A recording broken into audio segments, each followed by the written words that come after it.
Milipol, donc c'est la 22e édition du salon, donc c'est d'abord un événement de business pour les entreprises sur un salon mondial de la sécurité intérieure des États qui est extrêmement dynamique.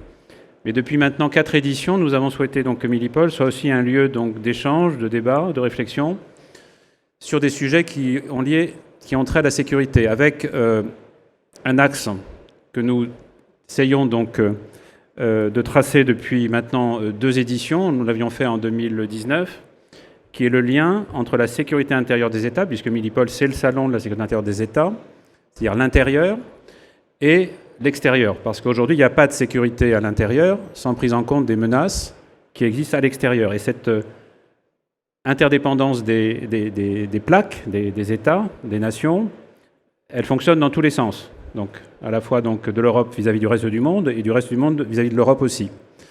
Et donc, nous aurons donc cet après-midi, je remercie d'ailleurs Pierre-Henri Brandet, donc, qui est le délégué à l'information et à la communication du ministère de l'Intérieur, qui a accepté donc, d'animer cette table ronde inaugurale. Nous aurons un certain nombre de hauts responsables, donc à la fois français, européens et internationaux, qui viendront s'exprimer sur ces sujets, c'est-à-dire la relation de l'extérieur aux responsabilités de ceux qui sont en charge de la protection à l'intérieur. Encore une fois, pour faire progresser cette dimension de la sécurité. Le livre blanc donc, que le ministre de l'Intérieur a porté en novembre 2020 pour la France a inscrit, je l'ai redit tout à l'heure à Gérald Darmanin, donc, la dimension extérieure parmi les objectifs que porte un ministre de l'Intérieur.